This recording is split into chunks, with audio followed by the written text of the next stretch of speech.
Mà ngày níយើងបានរៀនអំពី Tuna រួចមកហើយយើងបានលម្អិតពីវាច្រើនដែរTuna ជាភាសាជប៉ុនគឺ Maguro ឬក៏ Tsuna អ្នកទាំងអស់គ្នាសម្រាប់ Tuna នេះវិញនៅពេលដែលគេយកទៅដាក់ក្នុងកំប៉ុងនឹងឯគ្រឿងកំប៉ុងវិញក៏មានឈ្មោះ Tsuna នឹងដែរប៉ុន្តែមានឈ្មោះមួយបែបទៀតតែប្រៀបធៀបជាមួយនឹងសត្វឯណានោះផ្សេងទៅវិញតែឈ្មោះនោះជាភាសាជប៉ុនគេហៅថាម៉េចទៅអ្នកទាំងអស់គ្នា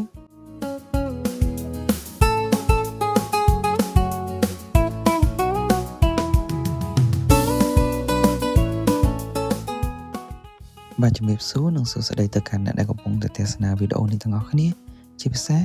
អ្នកដែលកំពុងតែរៀនភាសាជប៉ុននិងរៀនភាសាជប៉ុនតាមរយៈវីដេអូរបស់ខ្ញុំកន្លងមក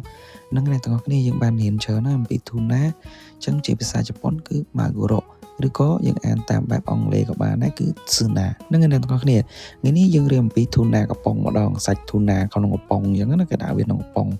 ហ្នឹងហើយអញ្ចឹងអ្នកទាំងអស់គ្នាតែពិតទៅពីដើមឡើយគេហៅថា Tsuna Kang Tsuna គឺត្រី Tuna ហើយ Kang ហ្នឹងមកពីពាក្យកំប៉ុងហ្នឹងហើយអញ្ចឹង Tuna កំប៉ុងគេហៅ Tsuna Kang ទេប៉ុន្តែដោយសារតែក្រុមហ៊ុនដែលគេផលិតហ្នឹងគេចង់ឲ្យវាមានតំណែងឲ្យវាមានឈ្មោះប្លែកអញ្ចឹងណាហើយគេប្រៀបធៀបសាច់ត្រី Tuna ហ្នឹងទៅនឹងសាច់មាន់វិញអ្នកទាំងអស់គ្នាសាច់មាន់វិញណាហ្នឹងហើយអញ្ចឹងវាសាច់វាសហើយប្រៀបធៀបទៅវាហាក់ស្តៀងដូចសាច់មាន់អញ្ចឹងក៏គេប្រៀបធៀបទៅជាមួយនឹងសាច់មាន់ហើយហៅថាសាច់មាន់សមុទ្រវិញអញ្ចឹងទៅណាអ្នកនរគ្នាអញ្ចឹងគេហៅកាច់ style តាមបែបអង់គ្លេសអញ្ចឹងទៅ sea chicken sea សមុទ្រហើយ chicken គឺ chicken អញ្ចឹងអ្នកទាំងអស់គ្នាទៅតាមទីផ្សារគឺអត់សូវមានដាក់អក្សរ Tsuna Kang ទេអញ្ចឹងគឺដូច brand អញ្ចឹងគេវាថាយីហោរបស់គេអញ្ចឹងគឺ sea chicken ហើយដល់ពេលជនជាតិជប៉ុនគាត់ហៅតគ្នារហូតមកក៏ជាប់ sea chicken នឹងអញ្ចឹងទៅគេអត់សូវហៅ Tsuna Kang ទេតែក៏មិនមានន័យថាអ្នកទាំងអស់គ្នានិយាយ Tsuna Kang គេស្ដាប់បានហើយគឺគេស្ដាប់បានដូចគ្នានិយាយពីផលិតផល Tuna កំប៉ុងហ្នឹងវិញនៅលើទីផ្សារជាទូទៅគឺវាមានច្រើនមែនទែនតែខ្ញុំសូមលើកយកតែ3ដែលពេញនិយមមកប្រៀនអ្នកទាំងអស់គ្នាទេនឹងអ្នកទាំងអស់គ្នាប្រភេទទី1គឺ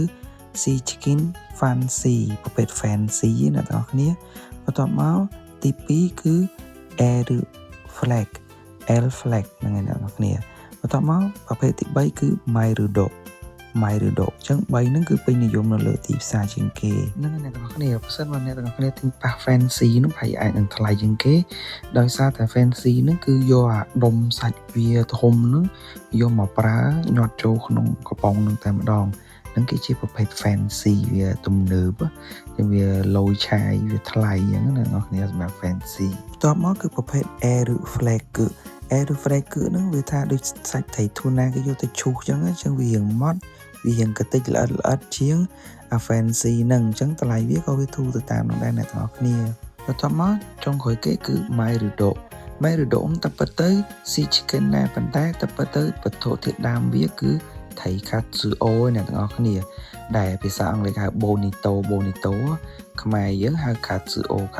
តាមជប៉ុនដែរហ្នឹងគឺវាអញ្ចឹងឯងអញ្ចឹងបានរៀននឹងរួចហើយអ្នកនិយមត្រី Tuna កុំភ្លេចសាកទាំងអស់គ្នាហើយខ្ញុំក៏សាកដែរអ្នកទាំងអស់គ្នាហើយសង្ឃឹមថាវីដេអូនេះក៏កើតជាប្រយោជន៍និងចំណេះដឹងទៅដល់អ្នកទាំងអស់គ្នាផងដែរ